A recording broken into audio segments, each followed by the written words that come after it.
What's up, blockchain? This is Nick from Truth Blitz. Hope you guys are having a good one. This is my second attempt at making this video. I was just notified my first one didn't have sound. So note to everybody, if you have kittens, don't let them near your computer equipment. Anyway, so let's take a quick look at the market cap. Right now we're $411.5 billion.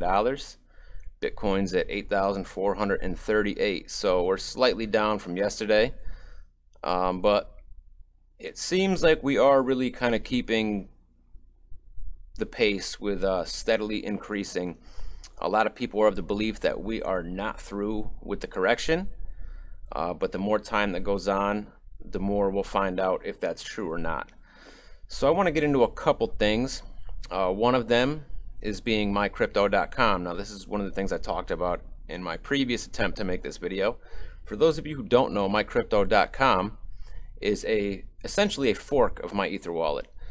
Taylor Monahan, who was one of the co-founders of MyEtherWallet, basically there was some kind of disagreement between her and another co-founder, and over finances or something of that nature. So basically what Taylor did was leave MyEtherWallet and start MyCrypto.com, along with, I believe, most or all of the MyEtherWallet team. Now, basically, the controversial part of this is she took the MyEtherWallet Twitter account with her, with all of the MyEtherWallet Twitter followers. So the reasoning she states behind doing that is because and this is from what I've heard from other people such as Omar Bam from Crypto's News, and I've heard this other places as well, is Taylor is very involved with MyEtherWallet on a one-on-one customer basis. She is a big part of the one-on-one support that you would get from MyEtherWallet if you had an issue. She handles most of those herself through Twitter DMs.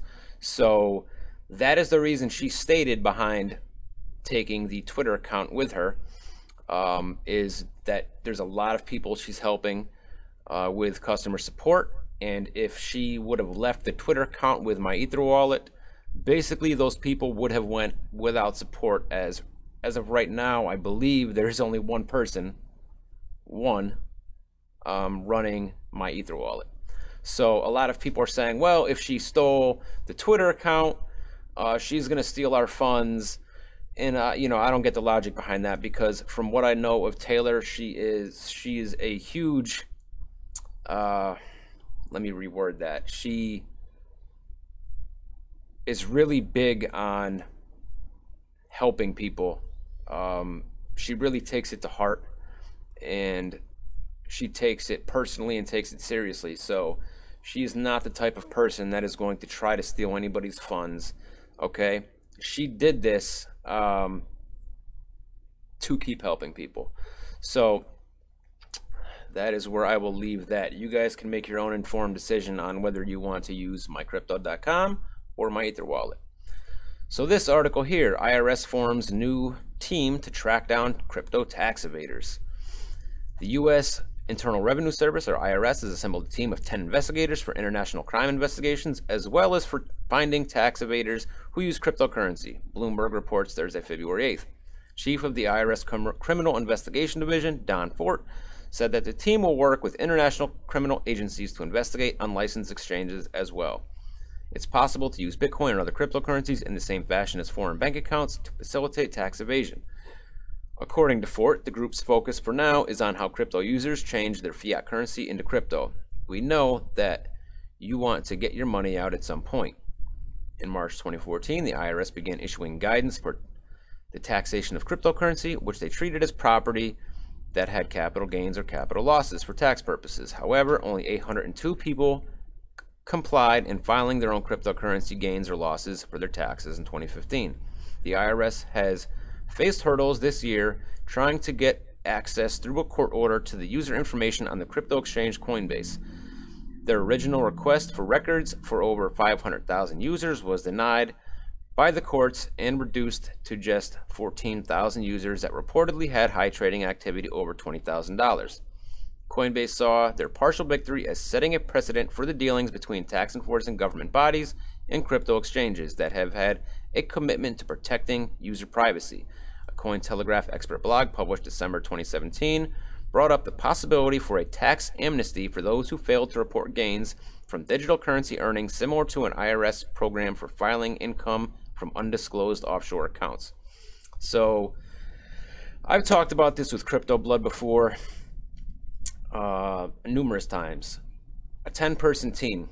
Now, if their goal is to track down all these people who are evading taxes with cryptocurrency, I don't think they are going to have the resources.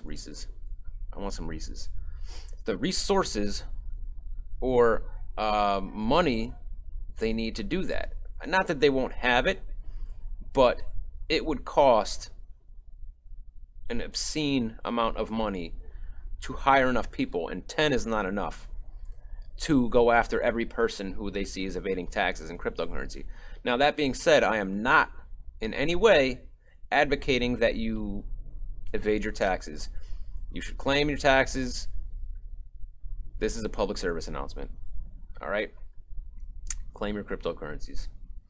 But I just don't think a 10-person team is enough.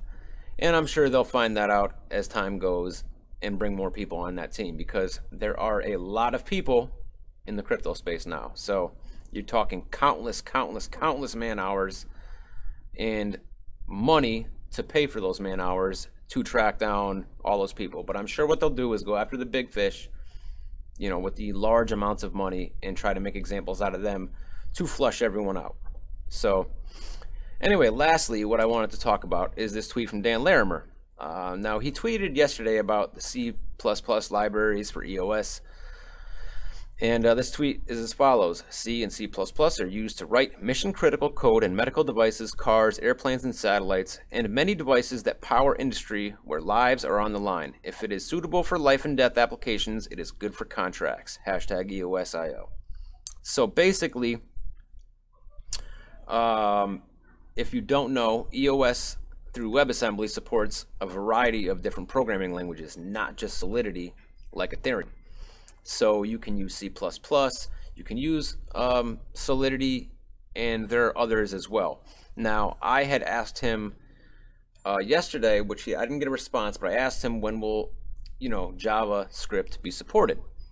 And somebody actually asked that today as well, and he responded, Dan Larimer responded, that it already is, and he tweeted this link here, which is this, Java to C++ converter. So I didn't know this existed, but if you code in JavaScript, okay, because a lot of people, JavaScript is probably the most popular programming language. More people know how to program in JavaScript than any other language. So if you can program in JavaScript, you can use this converter to convert your code to C++ code, which is great because that would give JavaScript programmers the ability to write and launch decentralized apps on the EOS platform. So very exciting, and I'll tell you why. Why this is exciting for me is I just started teaching myself JavaScript. For those who don't know, I've talked about this one other time.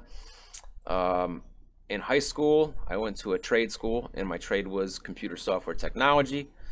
I taught myself how to code in Visual Basic, and I used to write programs. I remember I wrote one for AOL, and this will tell you how long ago this was, when AOL was the main internet provider.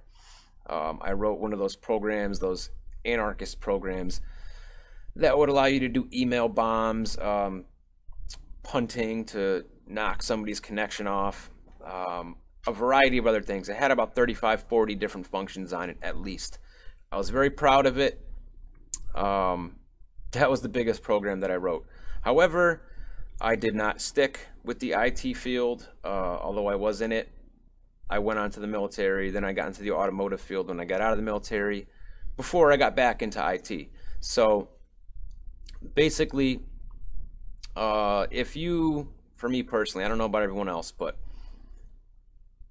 coding was almost like a perishable skill for me, just like target shooting, all right, muscle memory, etc. If you don't keep using that skill, you will lose it. So that's what happened to me. I don't remember much, if any, of what I learned from programming and Visual Basic. So I want to get back into coding, and I am taking a course on JavaScript and teaching myself to code in JavaScript, and from there maybe I'll branch off and do another language, but starting with JavaScript. So this is very exciting for me because maybe I'll be able to write my own decentralized application on the EOS blockchain. So very cool. And that's pretty much all I wanted to talk about today, guys. So if you guys have not done so already, go down to the description to the Block Party Podcast official YouTube channel link, click it, subscribe, hit the bell for notifications. Crypto Blood and myself have some great interviews lined up in the coming months. You guys are not going to want to miss them. So follow me on Twitter at TruthBlitzMedia, and I'll see you guys next time.